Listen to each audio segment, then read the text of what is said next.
Good morning and welcome to Today in LA. That's Lower Alabama. I'm Mike Amos. We're talking to you from our studios at Troy Cablevision on South 39th Street in Troy, Alabama, and on Facebook across the nation, across the world, as we come to you live on from Troy, Alabama this morning. We're waiting for Bill Rice Jr. and also look at Zoom television through Mike Amos's spot at Grayton Beach, Florida. Of course, a lot going on with the election day just a week away or less than a week away.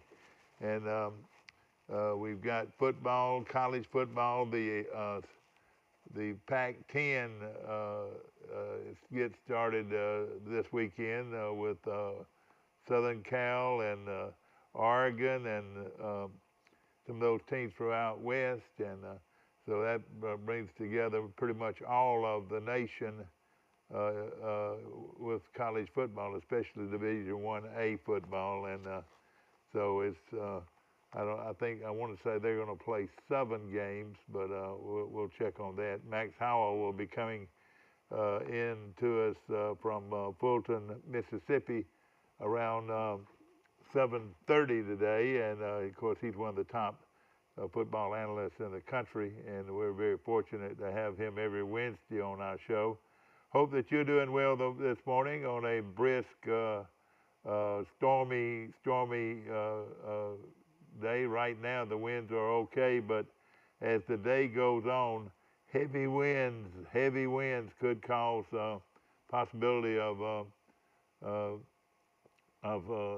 shutdown on some of our electricity spots, and of course that's very important to us. And this storm is coming in by way of Louisiana right now, and will come across central and parts of South Alabama later on today. And like I said, heavy winds could cause some power outage across not only the south central part of the state, but also Troy, Alabama, and that general area. So we could be in for some real bad weather. Stay close to your telephones and your radios and your TVs for more information about the storm. And of course, Troy Cable's got a weather channel on channel 12 on our dial. So just stick your turn your knobs to channel 12, and you'll get pretty much all the information that you need. The name of the storm is Zeta. I don't know how we got the Z so fast. I don't know what that reasoning is, but it is a powerful storm, and it's a storm that you can't take for granted. And like I said, if we lose power, that means no more air conditioning for a while. Or that was the first thing that entered my mind. People laugh at me when I say on these hot summer days, if I lose my air conditioner, well, I'm gonna check into a motel or something. I can't live without air conditioning. A lot of people are worse than I am about it. But again, pay close attention to the weather, and hopefully they'll be able to tell us what to do and when to do it. So. Of course, our show is brought to you by A1 Services, Terry Moats. If you've got air conditioning or heating problems, he's the one you want to call at 566-8020. And of course, also Southeast Alabama Gas District with home headquarters in Andalusia, Alabama. And of course, Troy's got a store and numerous other gas outlet stores across Central and South Alabama, and of course, Southeast Alabama Gas is one of the leaders when it comes to gas and heat for your home, or you're being able to cook with the gas. Bill Rice Jr. has stepped into the studio, and he's heading this way right now, and he's going to sit down right by me this morning. And of course, Bill, very well known in these circles. Of course, at one time owned a newspaper called the Troy Citizen. And do you have a lot of those copies of that paper? I've saved them in boxes. I've been meaning to get them bound into the hard volumes. but I'd say 95% of the Troy citizens are in the storage unit. In boxes, so there was a lot of blood, sweat, and tears that went into getting those papers out, so I Yeah. want to save them. Of course, a lot of history in those papers, too. You're on Today in L.A. Good morning. Hi, morning. Where are you coming from this morning? Great Beach, Florida. Great Beach, Florida. Is it pretty down there? Is it going to have any kind of sunrise, or is it going to stay stormy looking, or what? I think it's going to stay stormy looking. I don't think we're supposed to get as much rain today as yesterday. We had a flood yesterday. It was coming down and probably got 3 or 4 inches in a couple of hours. But I think it's not going to be as bad until tomorrow when the actual hurricane comes ashore. So luckily it's not anywhere near us. We're not in the cone. So. In Troy, they're letting schools out at 1 o'clock. That is good. That's news. And prep for the hurricane, so people can get out of the way of the hurricane. Troy City Schools out at noon. 1 o'clock. 1 o'clock. 1 o'clock, and of course that means go on home and you get in the household and don't stay around and try to play when you've got heavy winds and heavy winds can mean a lot of things. Of course, especially if you're outside, and a lot of things can be blown up in the air, and if it hits you, it could hurt. I watched a little of the WSFA weather last night, and Josh was telling us that the winds might be pretty higher than you would think from this little hurricane. Yeah, Mike, we went. Yeah, I mean, they were saying yesterday that Montgomery and places like Birmingham and Atlanta could be in a tropical storm watch, like 50 to 70 mile per hour winds. I guess it's moving so fast. Well, and again, everybody thinks the hurricane just stops when it gets to shore. Well, a lot of hurricanes, gain strength and get more powerful. That storm we talk about where we stood outside and it was just as bright as day, but it was in the middle of the night. And when that hurricane started blowing down trees all around us and everything, we didn't realize the strength of some of these hurricanes. That was Opal. Opal. Yeah. Opal. I'd like to know what the winds were in Troy. The people say the hurricane's wind speed decreases a lot, but it was hurricane force winds when it hit Troy, I guarantee you. Well, let me tell you this, not too long ago. I always heard it was 90 mile per hour winds. The number of trees that were down, and then some of them just snapped. I guess those were little tornadoes. The National Weather Service said about a month and a half ago, when it knocked down all the trees in my backyard and then hit Charles Saunders and knocked the tree down, they said that was 100-mile-an-hour winds that went through that one section of Troy, Alabama, and just barely missed my house, if you'll think about it. Yeah. And I know we had to remove 5 real large trees, and it was some damage. But I tell you what.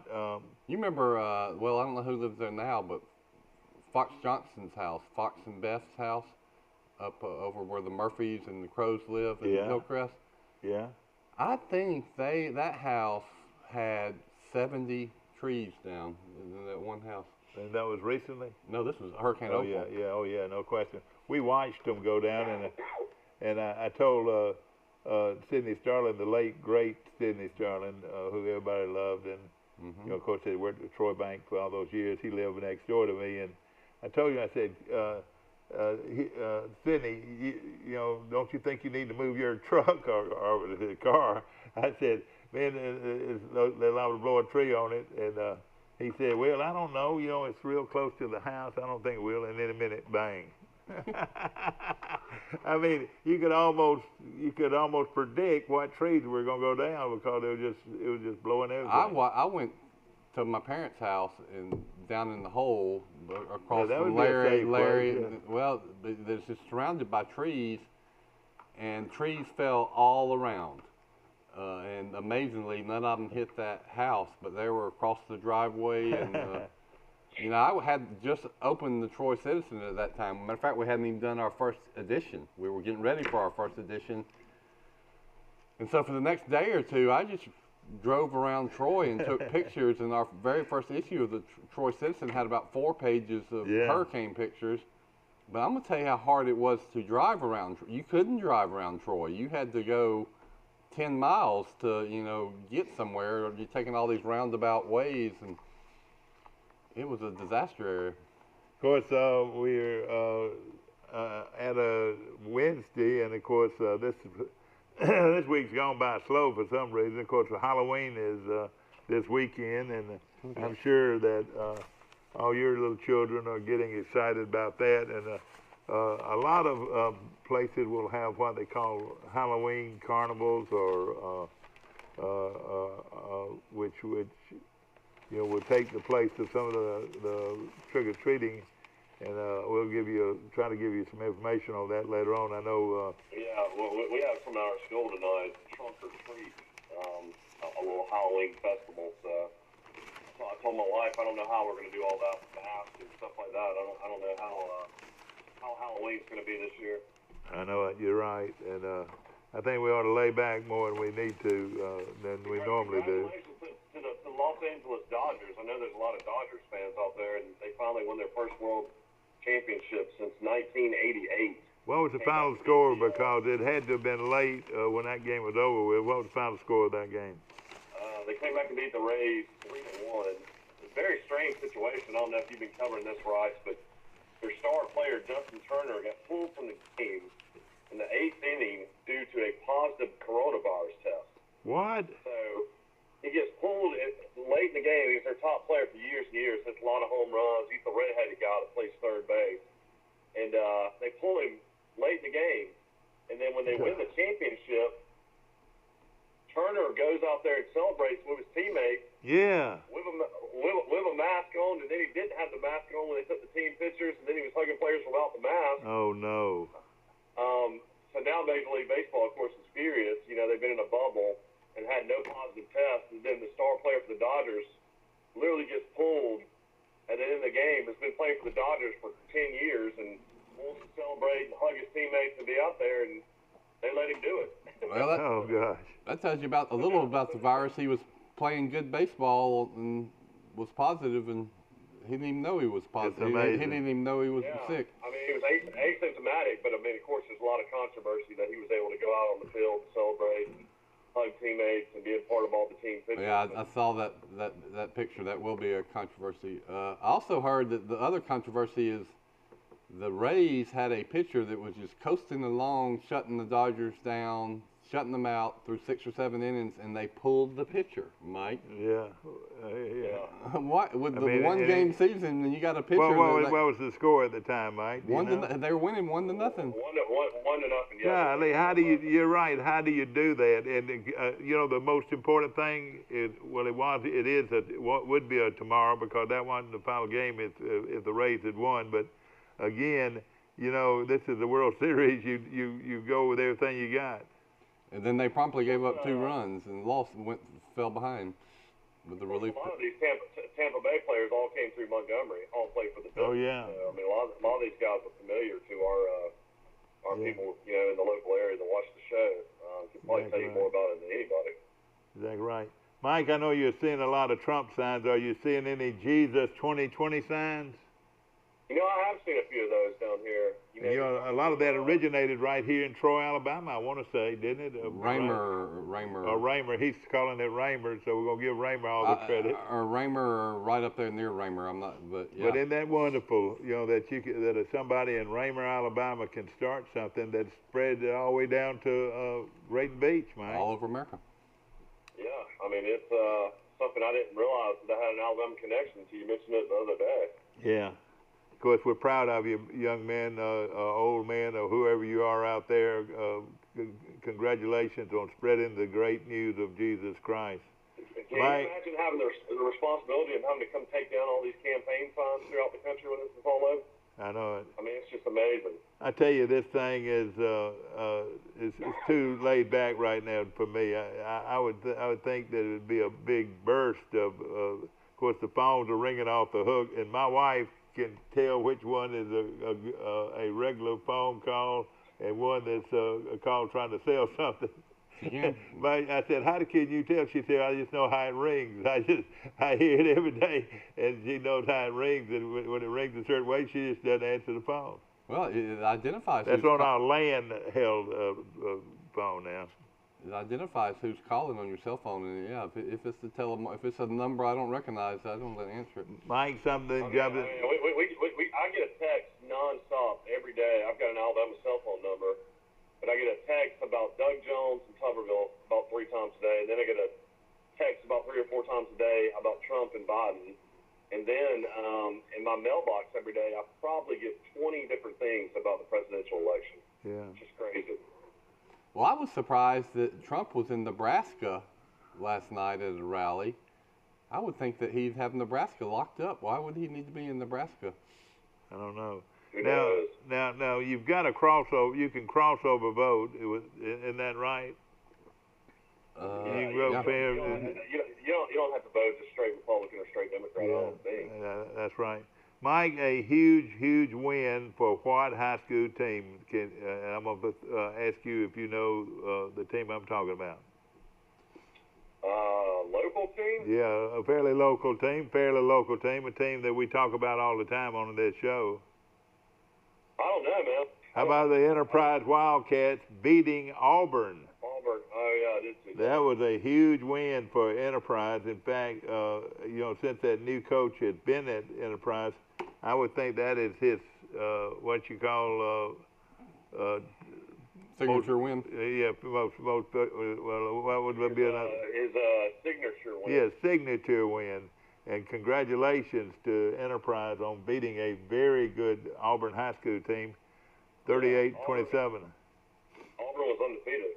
And of course, it puts Enterprise up there with those guys like Thompson. Of course, Thompson of Alabaster walloped the pretty boy and his team 39-23. Am I right? Am I being too silly calling him a pretty boy? Because he is pretty. You talking about Josh Niblett? Yeah. I've known Josh Niblett ever since he was a baby. They say Niblett's like a workout, just like freak. He just like works out like in the morning, midday, before games. They say he runs like about 12 miles a day. It's unreal. I mean, in fact, more people see him running down the street than than they do on the practice field. But let me tell you this about him and his daddy. Of course, his daddy, John Niblett, was one of the hardest-nosed coaches I've ever been around. He coached at South Montgomery, won a state championship there, and coached numerous places. And of course, he played his college ball at Jacksonville State, played linebacker, and was just a notorious football player. And of course, he raised those boys in a Christian home. I've talked to John many times about it, and of course, one of them has become. I reckon he's probably the most well-known high school coach in Alabama. Wouldn't you say, Josh Niblett? Yeah, he's coaching the most well-known program. And of course, he makes $150,000 a year too. Does he really as a high school coach? I've always wondered why he hasn't gone into college coaching. He's a guy that I would think would want to follow what Bill Clark has done. I'm kind of shocked. Well, he might. I wonder how old he is. If he might have time to do it. Well, while all this, I'd say Nicholas in his early 40s. While all this going on, Alabama is very quietly recruiting a lot of football players. They signed their fifth, or they got a commitment from their fifth five-star, Mike. How do you distinguish between a four-star athlete and a five-star athlete? It's called subjective or arbitrary. Or who's got the most publicity or whatever. What's crazy was when Alabama signs a guy, sometimes they'll be a four-star, and just because Alabama signed them, they'll end up being a five-star. Yeah. That's the way these recruiting sites work. You can actually work your way up after you've already signed or committed to a team. I don't worry about the commit. I just read this morning or yesterday that a five-star defensive lineman pass rush recruit for Alabama that had decommitted. So subtract one of those five stars. This guy had LSU and Auburn down, and Alabama came out of nowhere to get him, I think. I thought that's the guy from Pinson Valley. Yeah, that's what I'm talking about, Pinson Valley. Yeah. Supposed to be supposed to be. Bill's somebody got from the 2022 class that is now decommitted. The big pass rusher out of Thompson. So where's he going now, or is he just non-committal? He's just non-committal now. Okay. You know, you're looking at these 7A teams, and of course, these are the big boys in high school football. And you look at Enterprise winning that big ball game. Dothan beat Smith Station 35-31. Watch that Dothan program. They're going to be good one day, don't you think? Well, the only one high school in Dothan. And of course, so, yeah. They should have a bunch of players coming up through those ranks, and you know, you look at what. I wonder how that'll work as far as I mean, I guess Dothan and Northview merged. I mean, they've got to be one of the biggest hospitals in the state. Oh, it's no question about it. You know, the teams from over at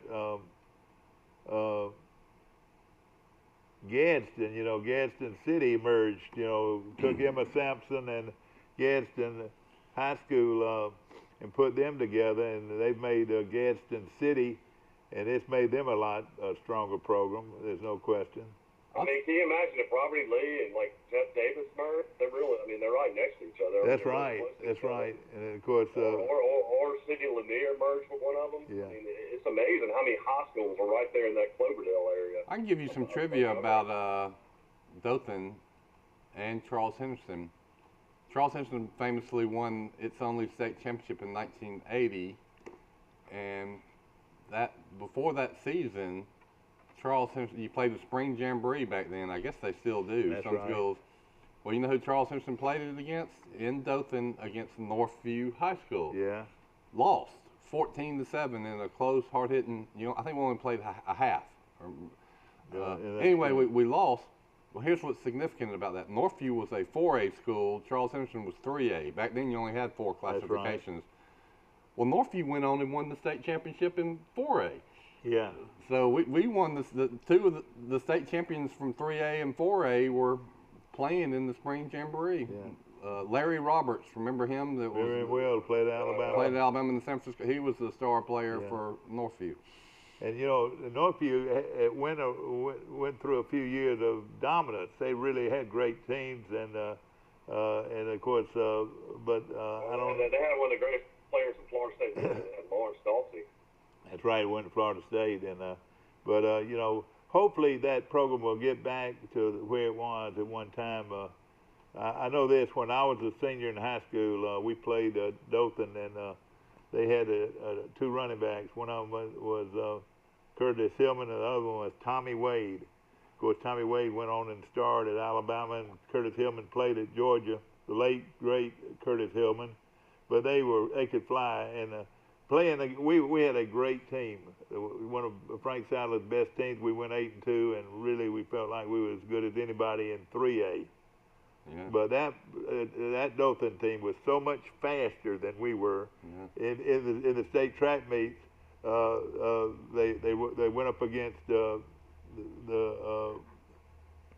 best sprinters in the country, and Hillman and Wade were second and third, and then the number 1 guy was Mike. Do you know who that was? Richmond Flowers. Richmond Flowers. All right, now the rest of the story.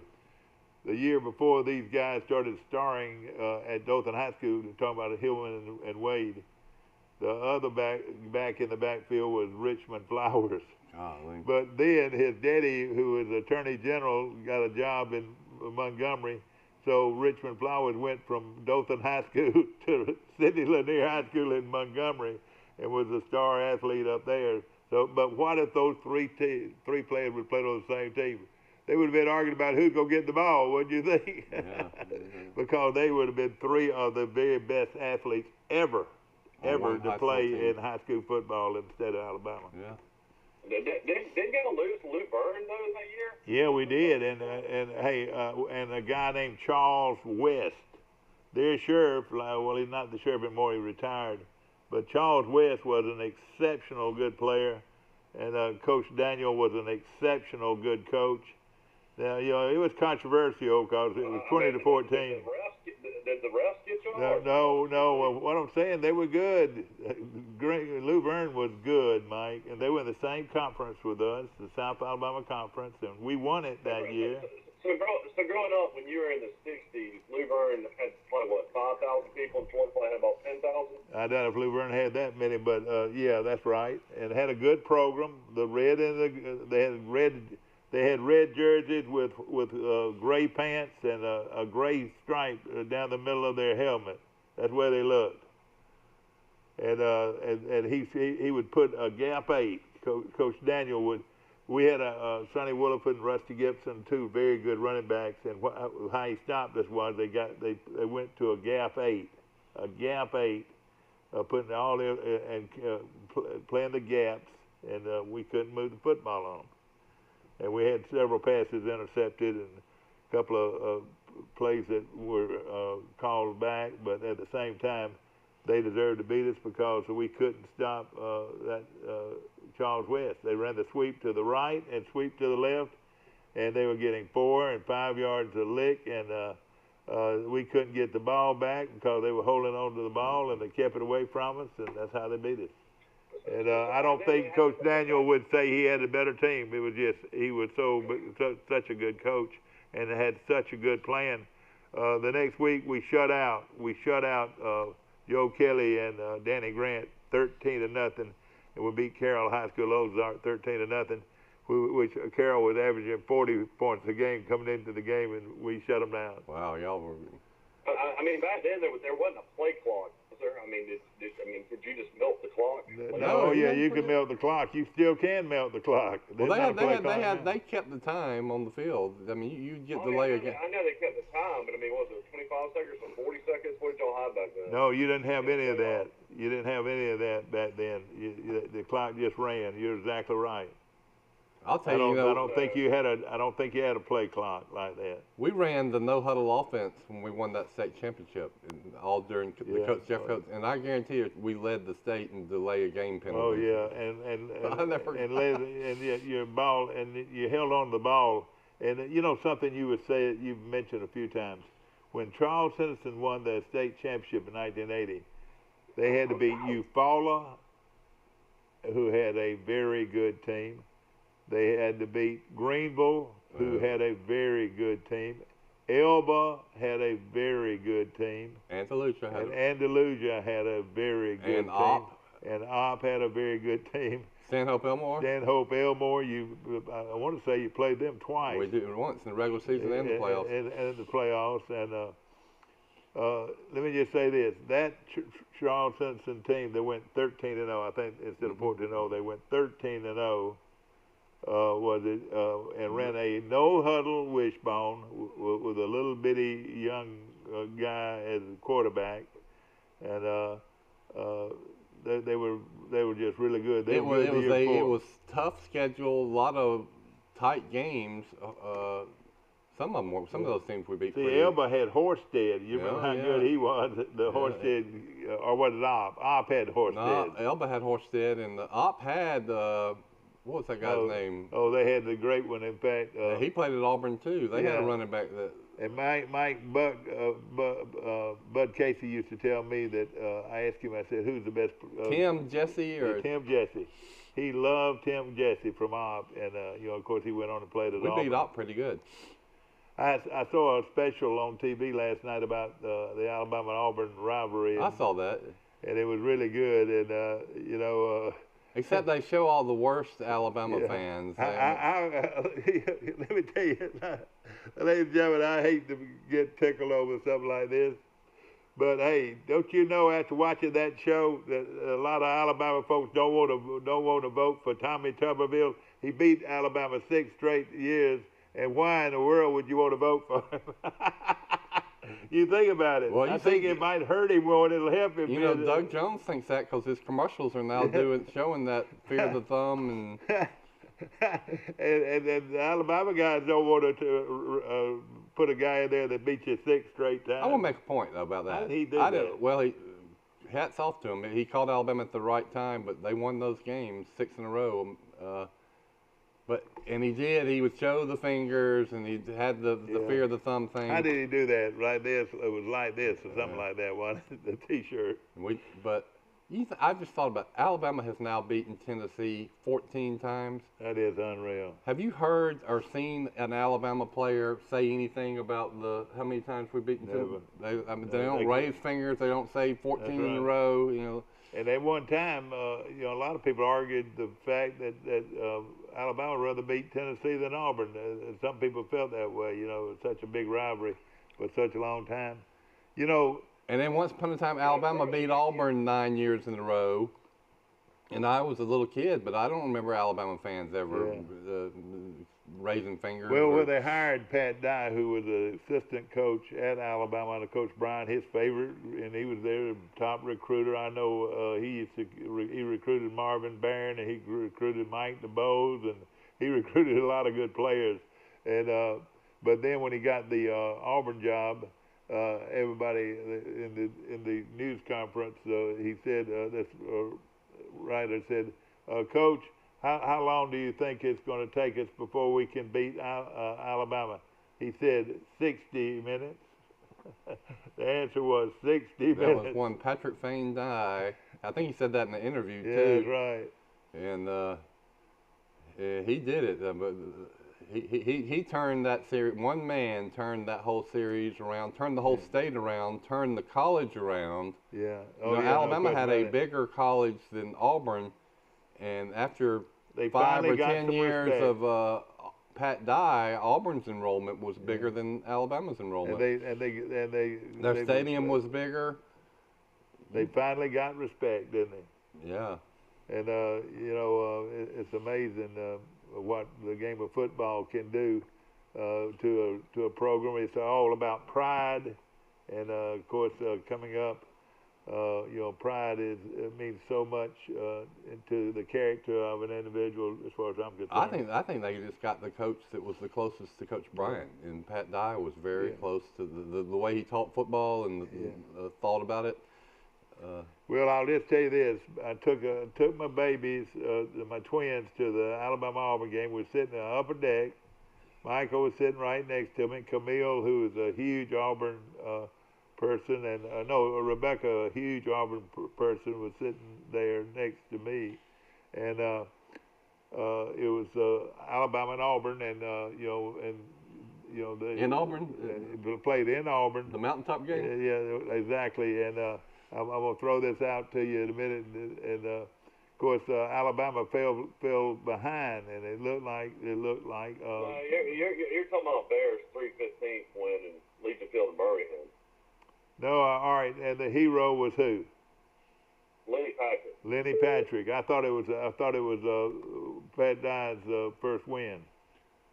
No, that was Bears 3-15. We were at. Yeah. I think that was Pat Dye's first win. Might have been the year after that. Yeah. That's when Alabama was trailing the whole game. Yeah, that's right. Michael laid down in my lap. He was just 4 or 5 years old or 6 years old. I don't know how old he was, but he laid his head down in my lap, and he didn't even look up until Lenny Patrick made that long run.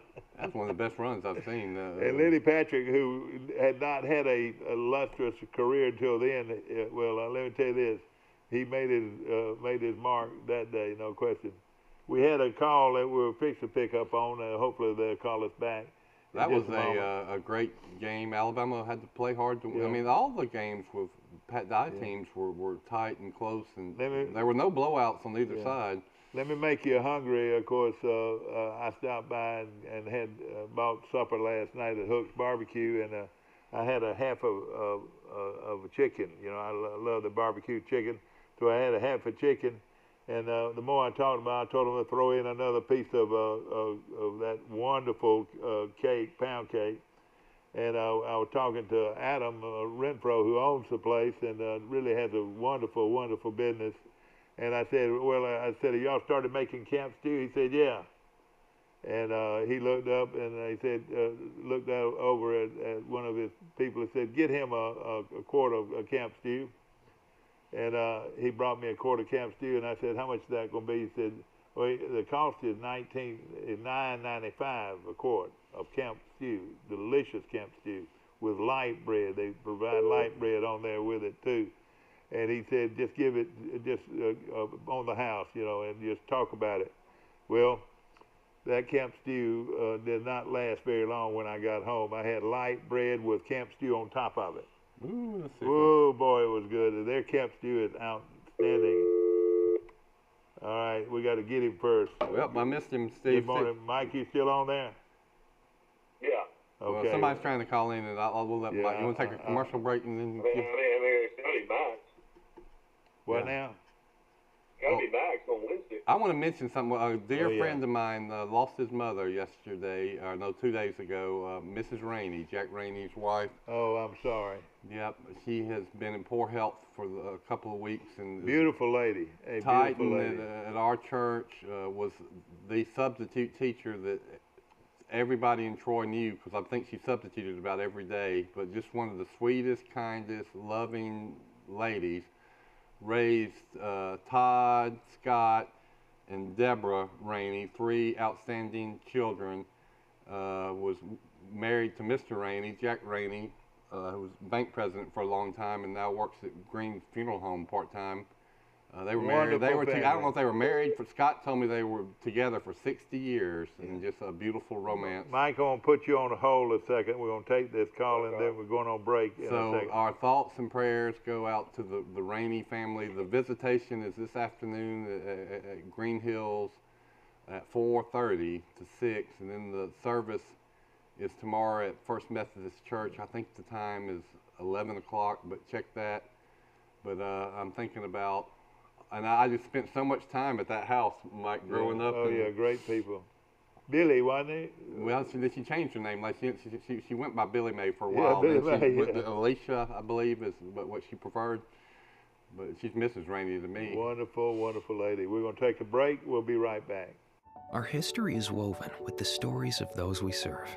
At Max, we've been a good community partner for 65 years. Max is dedicated to providing dependable financial services and to supporting our communities. We volunteer our time and share our resources. As a credit union, we've returned millions of dollars back to our members, local nonprofits, and small businesses. Max is honored to be a part of your story. We look forward to serving you for years to come. Trojan Auto Parts of Troy, home of Napa Know-How. Stop by and see owners Mike and Melissa Kilcrease and their Napa Know-How team with over 100 years of combined experience. We're the only locally owned parts store in Pike County, and we're fully stocked and ready to serve you. We pride ourselves on being your go-to parts store, not only for the simple items, but we specialize in those hard-to-find items as well. Trojan Auto Parts, the right part at the right price at the right time. Napa, a name you've trusted here in Troy since 1945. A personal touch, a high level of trust. Whether it's checking and savings accounts, personal or business loans, or our local friendly service. That's what Troy Bank and Trust customers expect. But now we offer more. Free identity theft protection for our new and existing customers, protecting your family's time, money, and good name from identity theft. Because protecting your identity is now a big part of our identity. Have you seen an increase in your insurance premiums or significant change in your insurance coverage? Let Sandbeck Insurance offer you a better plan to suit your business or personal needs. Sandbeck Insurance offers many lines of insurance, whether it's home, farm, or auto insurance, work comp, business, or health and life policies. Sandbeck is here for you. Call or visit our Troy, Enterprise, or Andalusia office today. Sandbeck Insurance, where we take pride in taking care of your insurance needs. Let's rock! It's Rocktober at Premier. Rock out in a new Ram with rock bottom prices. Save up to $17,777 on new Ram Crew Cab. New Jeep Renegade start at $17,988. Shop us now. Nobody beats a Premier deal. Nobody. We travel several places over to Georgia to play, scrimmage preseason. We're back. Billy used the same concept that he used in the NFL. Yeah. We had preseason games. Yeah, you're right. Back to our show, ladies and gentlemen. Max Howell has joined us, a renowned sports analyst from in this country, and we're very fortunate to have him every Wednesday on our show. Max, I'm going to bring in Mike Amos, and I'll be right back with you. I got both of you now. How y'all doing? Mike Amos from Great Beach, Florida, and of course Max Howell calling in from Fulton, Mississippi. You know what? We put Fulton, Mississippi on the map, Max. Hey, look, we don't want a bunch of tourists driving down the river. Look at all those sights in Fulton, Mike. Yeah. We're very content with our, small crowd here, small town life. So that's the Mississippi River that goes right by your house? It's Bigby. Oh, okay. Yeah, and that's a tributary that you can go from Kentucky all the way to Mobile. That's what I'm saying. You could get in a raft and it'd take you to the Gulf of Mexico, wouldn't it? I'd like to do that. I could put a boat in front of my house and go all the way to Mobile. That would be cool. And of course, that no telling how much money the United States of America spent on that Tennessee Tom Bigby Waterway, but I don't think it ever garnered the profits or return of the investment. Well, Mike, and you're right. That was a huge investment. I don't lose it that, but I'll tell you, you'll be surprised at the barge traffic. Yeah. Nothing like the Mississippi. Yeah. But the barges travel this all the way to Kentucky. Yeah. Well, I'll tell you. I'll tell you something else. You can go north too. You got to go through all those locks and everything, but you can go all the way to Canada on them, can't you? Yeah. Well, the main tributaries start up in the northern part of Kentucky. But then from that, you can pick your way all the way up, and of course it merges with the Mississippi on up. I think in Wisconsin or somewhere on up, right close to the Canadian border. How deep is water to have barges? Oh, How deep is the water? To have barges? barges. It's about 35 feet deep in front of my house. All right. One of the big barges is located in over in Demopolis, Mike. Where boats come in from all over Demopolis, Alabama. I've heard that. Yeah, that's where this river merges with the Alabama River in Demopolis. That's right, no question about it. Well, Max, what'd you think about the weekend in football? Of course, Alabama lost their star player Jalen Waddle, and Herbstreit and Pollock and all these national experts say Alabama's done. Say they can't win a national championship without him. No, I don't believe that. But that's not the story of Mississippi. Mississippi story was the botched call again by the officials against Auburn. We're allowed Auburn to win the ball game, and I think everybody, without a doubt, knows that Ole Miss would have won that ball game had it not been for that call. I know it. And then when the SEC Official Association admitted they made a mistake, they turned around and fined Lane Kiffin $25,000 for talking about it. I know, yeah. If he's wrong, it'd have been a different story, wouldn't it? Absolutely. I believe he'll get a lawyer. He'll beat that, I bet. I don't know. He joked that he was going to pay the fine with 2.5 million pennies. They gonna sit up and send him in loose change and not even roll. That's what I do. Oh boy. Some booster will pay for that, I'm sure. Yeah, we're talking about the Auburn. Then the other big story over here today is, the Mississippi State situation. Mississippi State's going to Tuscaloosa Saturday. They don't know who the starting quarterback will probably be the young freshman, but Costello, the guy that transferred in from Stanford, has already had 10 interceptions already. He may get the start, but only play. They're going to rotate. But the major story is the exodus of players. The Hill kids already transferred out. They've lost number 3 and number 4 quarterback, 2 offensive linemen, and 2 wide receivers. Oh boy, they might surrender. You might see a white flag. That looks rough. My point was just forfeit the game. The score will be 2-0. Yeah. That'll go on the record book. Yeah. And of course, we're talking about Hill was the top running back in the SEC, and that's saying a lot, isn't it? No doubt. Well, but Mike Leach didn't use it, Mike. That's why he transferred. Yeah. He's always going on. He's really just coming out and getting ready for the NFL draft. But he was the best running back yardage-wise, percentage-wise last year at the SEC. Already on the All-American list this year. He's not a big kid. He's probably 5'11", 2'5", 210, had adequate speed. But he was one of the leading receivers throwing the ball out of the backfield. But he wanted to run the ball, because that was, building his stats for the draft. And Leach wouldn't run him. That was the reason they had the big blow up, and he's already transferred out. He's already gone. Oh, man. So, well, that ought to make the opponents of Mississippi State feel good. They become one-dimensional. They become one-dimensional, don't they? Very, very much so. And of course, their defense now is doing pretty well up front.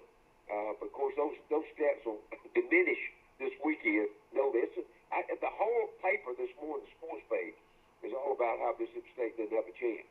Yeah. Even the writer that writes for Mississippi State says they need to throw the white flag in. Yeah. They're going to surrender. Or you're going to have a virus outbreak. Sometimes they might use that to their advantage. Can't That's tell. right. That's a good point. Yeah, great point, Mike. Good point. Of course, Max Howell, ladies and gentlemen, one of the top analysts in the country. When you look at the top 5 teams, well, like the guy said yesterday, there are only 3 real good teams, and the rest of them are just ordinary. Is that right? That's the way I got it looking right now. Yeah, we don't know about Notre Dame. I don't think Notre Dame. I've seen it flip a couple of times. I don't think they're ranked. It'll probably end up being number 4. We don't know about Georgia. As long as they use the Bennett kid at quarterback, Georgia get beat by Florida. Exactly. I agree with you wholeheartedly. They need to change quarterbacks. Yeah, and I don't know what is the deal with Kirby Smart and quarterbacks. Think about it, Dale. Go all the way back to Eason. Yeah. When they brought Fromm in, and then look at Fromm and where he never improved. He actually ruined them. They got worse. Yeah. It's something about that. I don't know. Then he let Justin Fields get away. Then he let the kid transfer Wake Forest get away. They just can't. I don't know what it is about quarterbacks in them. Yeah. Well, he basically his model is like Saban used to be: a game manager, a quarterback, and a great defense. That's a good point. Yeah. But you know what? Yeah, but it was, as long as Alabama stays in the league and Tennessee's gonna get better before it's over, and Florida's gonna get better, he will win a championship. He may win one, but he ain't not gonna keep that pro. The numbers came out this week, guys. At the same stage Mark Richt was and Kirby Smart is today, Mark Richt was in wins. Yeah. Interesting. Well, I tell you right now, you got Alabama, Clemson, and Ohio State, and they said the rest of the world. You know who they're trying to throw in there, don't you? Michigan. Oklahoma State. They're trying to throw Michigan in there, because they look good in that win. Would they love to have 2 teams in the playoffs, but I don't think it could happen. No, I don't believe right now with a limited I think the best chance is Alabama to go undefeated and then lose that championship game. I think if you go 10-0 against the SEC, even if you lost the championship, I still feel like they'd be in. I do too, but these people do not want. I go back to last year when I watched some of these ESPN talking heads when Alabama lost to LSU by 5 points with a quarterback that was playing about 70% against a great LSU team. They basically said, put a fork in Alabama. I mean, after one loss to a great team. Then they were talking Oklahoma, Utah. I mean, all these teams that were ended up being bust, no good. So it wouldn't surprise me if Oklahoma State could go undefeated. They might want Michigan, like you said. And Notre Dame played a little bit better. Notre Dame, there you go. A lot of people put them in those top 4, and we're gonna find out about them when they play Clemson. But I think Mike is right. The winner, if say Alabama loses in the rematch to Georgia, of course Alabama and Georgia wins out. They should both be in there. Or they not. No, they won't do that. Something. Yeah. Where does Alabama lose the rest of the season? They play Mississippi State. They're 33-point favorite. They're off the next week. Then they travel to LSU, Kentucky at home, Auburn at home, at Arkansas to finish the season. I mean, LSU, I guess, I think that's the same. Maybe, but I agree. I think the only thing that diminished by the loss this past weekend, I think maybe their chances to win the national championship, but I don't think there's any doubt they can get there. I think if you look at all, and every Saturday I watched double games a little bit this past week. I watched most all of Ohio State. I try to watch those top 4 or 5 teams and just compare them.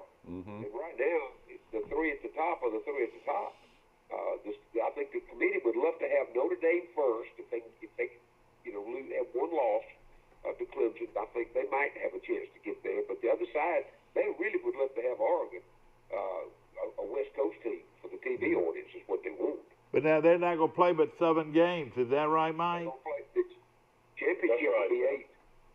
The championship would be 8. Okay. I think it's going to be moot because this rule in the Big Ten, where you got to sit out at least 21 days if you test positive, that's going to get every one of those teams. It's already hit Wisconsin. Their quarterback test positive, and he is out at least 21 days. It might be 28. Quarterback in Wisconsin. Yeah, as far as we know, he's asymptomatic and perfectly they're fine. They're going to play a 4th-string quarterback because the other backups got it, and the other quarterback was Oh, hurt. gosh. So they're going to have to play a 4th-string quarterback at Nebraska. Oh, me. But now we're really starting to see it. Now, what that means is they put on first down. Yeah. You know what? And you're exactly right, Max.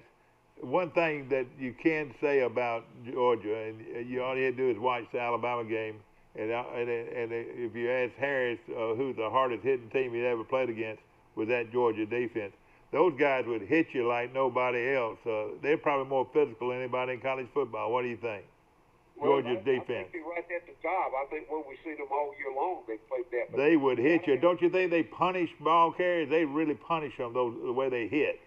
Yeah, but you know what? You're not going to win championships that way. You have some offense. I know. That's well and good. But you know what? Every so often you're going to get a raise. That's right. They don't put trophies in the case because you hit hard. But what I'm saying, this Georgia team is exactly the way he wants it. If he could write it on the board, was a mean, tough defense and a lucky offense. You know. In 4 or 5 years, he'll be at another university. That's right. But it's no question that they're physical, aren't they? Very physical. But he recruited that. The key is the mystery over there that nobody wants to talk about is what about the offense, but what about the quarterback situation? Yeah. And I mean, I'm getting it on. I'm on about 5 or 6 websites with Georgia fans, and they starting to heat up over there about that. You know, Well, that's a shame, and I know they're pointing that way right now. This weekend's game with Auburn and LSU, these are 2 teams that we thought we could forget about, but now both of them are playing pretty good football. Now, Auburn's been lucky a couple of times, but this LSU team might have a young quarterback, but everybody else is pretty good, don't you think? LSU's going to beat Auburn this week, I can tell you that. All right. If you watch that game the other night, that Finley kid came in at an outstanding job, 6'6", 250 pounds. Well, the quarterback? Yeah. And then he's that big. Brennan will be back, and they don't know what they're going to have a quarterback controversy. Then the third guy was highly recruited. You probably identified that as Max Johnson. That was Brad Johnson's son. Yeah, that's right. Russ, Florida State, he won a Super Bowl, and he's Mark Rich's brother-in-law. Oh, really? Oh, yeah, I can tell you all about his credentials. And that kid will probably transfer out after this year. Yeah. Well, you know, you're right. Don't you know that LSU group would love for that guy to be the quarterback, you know, because of who he is and all that. I'll make a prediction about the Auburn-LSU game. I don't know who's going to win, but it's going to come down to the very end. It'll come down to the end of the 4th quarter. That's just the way it goes with Auburn. You know, out of all the games. LSU's now the favorite. They're 2.5-point favorite. I wish somebody would give me 2 tickets and me and Bill Rice and go to that game. He could be my driver. Bill could be my driver. All right, well, I need 2 tickets to the game this weekend. Need to. Isn't that what you do? You raise 2 fingers like this? I need 2. How many people do you think they'll let in the stadium at the LSU game? They'll arrest us for trying to get those tickets, probably. How many people will be at Auburn this weekend? Around 17,000, I think. 17,500, I think. 18,000, yeah. Yeah. Is any... Won't you go in as a hot coach like you used to all the time? Can you do that anymore? I know. No, I couldn't. I don't think so. But I used coach. I used to get in every game because of my high school coaching ability. I'll tell you a little story that'll make you laugh, but it just goes to show you what some people are made of. I went with my wife to an Auburn game. Of course, she's an Auburn fan. She graduated at Auburn, and So we went on to our seats way across the stadium, you know, and we're down on about the second or third row in the end zone. And we were watching the game and enjoying the game. I hadn't thought of anything other than, you know, I'm glad to be in the ball game and enjoying myself. And then the guy tapped me on the shoulder and said, "That guy wants you." And I turned around, and the guy that wanted me was Mike Griffin, the golf coach at Auburn. Of course, a guy I've known for years and years. You knew him well. You hired him as a coach one time, Max. He was standing there with my driver's license. Mike Griffin? Yeah, he was standing there with my driver's license. He had walked we're talking about 87,000 fans, and he walked all the way across that stadium and for some reason knew what seat I was sitting in because I was one of the coaches' tickets. And he gave me my driver's license. That saved you a lot of trouble. But and that right there will tell you about a guy right there. Now he could have kept that driver's license and said and wrote me a letter and whatever, and I'd been worried to death. But he walked all the way across the stadium and gave me my driver's license. Mike Griffin. You know, of course, he got his start at Troy. That's right. I never did. Why didn't they name the golf course after him and took it off or whatever? That's right. He had won 2 or 3 national championships, and they named the golf shop not the golf course, but the golf facility after Mike Griffin. Yeah. And they had his name up there. And later on, when of course, he went to Auburn to be their coach and was a very successful coach for a long time. 25 years. But he made a few people mad because he took some of Troy's golfers. Back then, Troy could play golf with anybody. Wouldn't you agree, Max? They were good. Remember, I was a golf coach. That's right. That's exactly right. But what I'm saying, they were good. There's no question about it. You coached 2 boys from Troy, Warren Hetchy and Dave O'Neill, that were very good, and also the president's son. Played on that golf team. You remember that? Absolutely. Listen, I hang my hat. Of course, Mike went on to stay in the industry. And Mike was the other guy. It was Mike and Dave O'Neill and Warren Hetchy and Stewart. And Stewart. His name was Stewart. His last name was Stewart, the president's son. Yeah, that was him, and then we had a big redheaded kid from. Yeah, Sam Robinson from Eufaula. What a great golfer he was. Sam Robinson, you're exactly right. God, you had some good golfers. Well, what did you do? Did you just say go out there and practice, or did you? Look, I recruited him, and as the story was, and I made fun of myself all the years because they played extremely well, won tournaments. I just told him when I recruited him, I said, there's a dozen golf balls. Practice starts every afternoon at 4. These at Friday at 9 o'clock in the morning. Oh, yeah. Oh, God. Was Max, were you even a golfer? Well, I taught golf. Yeah. I know, but I mean, did you play a lot of golf? Not a lot. He was an educator, though, Mike. Hey, Michael, at that level, it's not about teaching. It's all about recruiting. See, believe it or not, those Atkins guys were supposed to be teachers, too. That was different back then. And, hey, guess who the baseball coach was? Was your cohort. The baseball coach was your cohort. Listen, that was all about trying to win football games. When we first got that 65, because Troy did not have a glowing record. Yeah. The one loss record. We got there. What was our guy's name, the linebacker, defensive coach on your staff with you? Brill? Who? Philip Creel. Oh yeah, Philip. Excuse me. Really, before Coach Atkins got there, Troy had really very little football tradition. Yeah. Yeah. I mean, the record, the all-time career record would have been probably under 500. Oh gosh, wasn't even that good. It wasn't even that good. It was terrible. So you talk about one person changing a town and the athletic department. It was Coach Atkins. Really.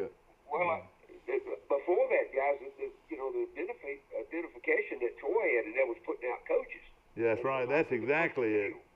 I mean, they the number of coaches they put out was in the curriculum they taught was as good as anybody in the country.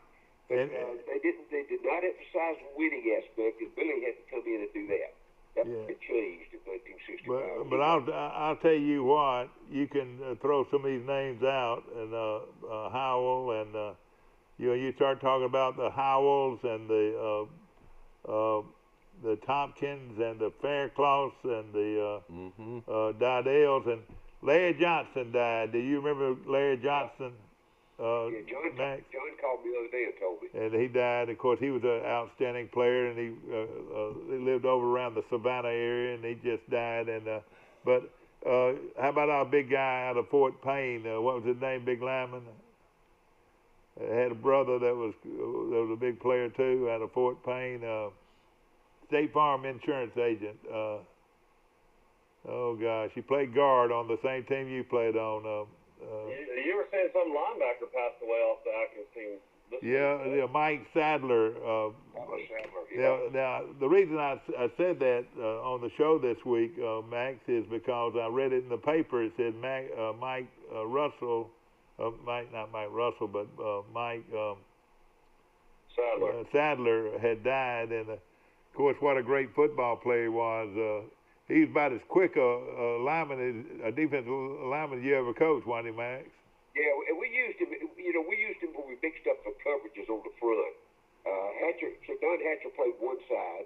And Gary Loggins played the other, and we'd rotate Mike in and out because it gave him a different look, particularly when we had a blitz package show. And of course, we lost Gary Loggins too. He's another good one that we've lost over the last year, and. It's just like I was telling some friends of mine the other day. You better get our things in order, because we're on that way, going downhill a little bit.